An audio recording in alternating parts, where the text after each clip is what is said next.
እግዚአብሔር የምናውቀው በእግዚአብሔር ቃል ነው። እግዚአብሔር ከቃል ውጪ አንፈልገው። እግዚአብሔር ከቃል ውጪ የምንፈልገው ከሆነ ሟርት ነው፣ ጥንቆላ ነው፣ መተት ነው፣ የዛኛው ዓለም ነው። የጨለማው ዓለም ከእግዚአብሔር ቃል የተፋታ ነው። እኛ ከእግዚአብሔር ቃል ጋር ተጋብተናል፣ ተዋህደናል። የሰሚዎች ቃል በእምነት ስላልተቀበሉት አልጠቀማቸውም ይላል።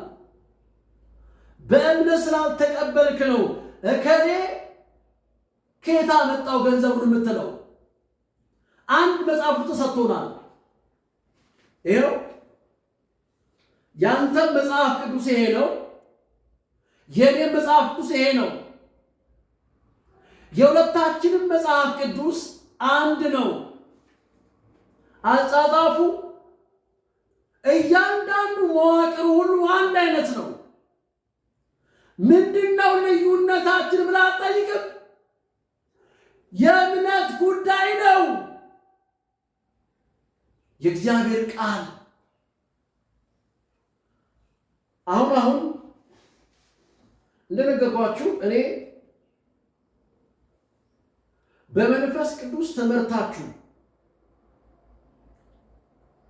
ገንዘብ ይዛችሁ ከመጣችሁ ለዱና እዩ ዓለማት በቅርብ አንድ ሰው እንደዚህ አለ።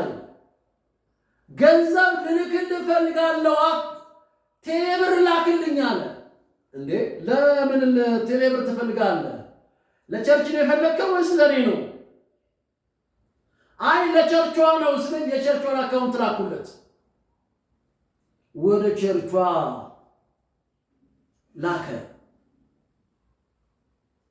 ኢየሱስ እንዳለው የእንትና እንዳለው ለዩ።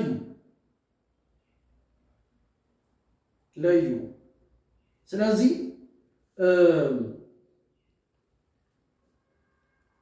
ተመልከቱ፣ ይሄ ትንቢት ነው። ከዚህ ወራት በኋላ ከእስራኤል ቤት ጋር የሚገባው ቃል ኪዳን ይህ ነውና ይላል። የት ነው ያለው ቃሉ? ኤርምያስ 31:31 ኤርምያስ 31:31 ትንቢቱን ተመልከቱ። 31:31 ቁጭ ብሏል። ኤርምያስ የተነበየው ነብይ እንዴ ነው። እኛ የምናውቀው ነብይ አለ።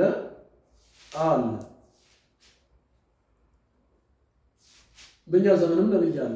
ሐዋርያና ነቢያቶች አሉ። እኔ ሐዋርያው ታምራት ነው። ተመልከቱ ምን እንደሚል 31:31 ላይ ይኸው እነሆ ከእስራኤል ቤት ጋር ቤትና ከይሁዳ ቤት ጋር አዲስ ቃል ኪዳን የሚገባበት ወራት ይመጣል። እግዚአብሔር ከግብፅ አገር አወጣቸው ዘንድ እጃቸውን በያዙበት ቀን ከአባቶች ጋር እንደገባሁት ቃል ኪዳን አይደለም። እነሱ በኪዳን ያልጸኑ እኔ ቸል አልኋቸው ይላል እግዚአብሔር። ከእነዚህ ወራት በኋላ ከእስራኤል ቤት ጋር የሚገባው ቃል ኪዳን ይህ ነውና ይላል። አያችሁ፣ አዲስ ቃል ኪዳን ነው። አዲሱ ቃል ኪዳን ምንድን ነው ብላችሁ ጠይቁ። ሕጌን በልቡናችሁ አኖራለሁ። የእግዚአብሔር ቃል አንተ ልብ ውስጥ ነው መኖር ያለበት እንጂ መኪና ላይ ልትለጥፈው አይደለም። የእግዚአብሔር ቃል አንተ ልብ ውስጥ ሲኖር ቃሉ ይመራሃል፣ ቃሉ ይጠብቅሃል።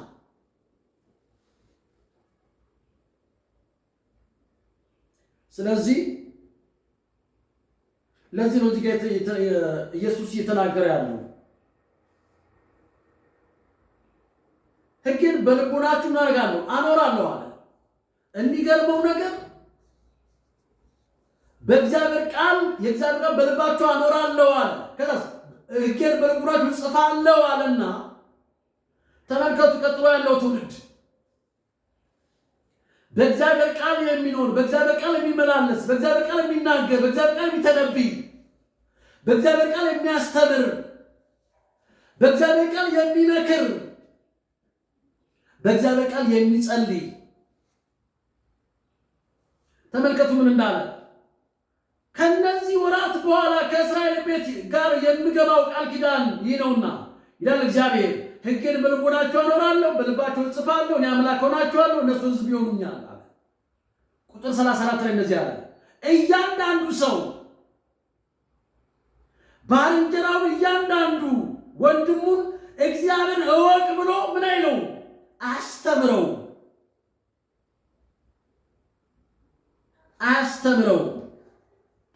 ከታናሽ ጀምሮ እስከ ታላቁ ድረስ ያውቁኛል ይላል እግዚአብሔር።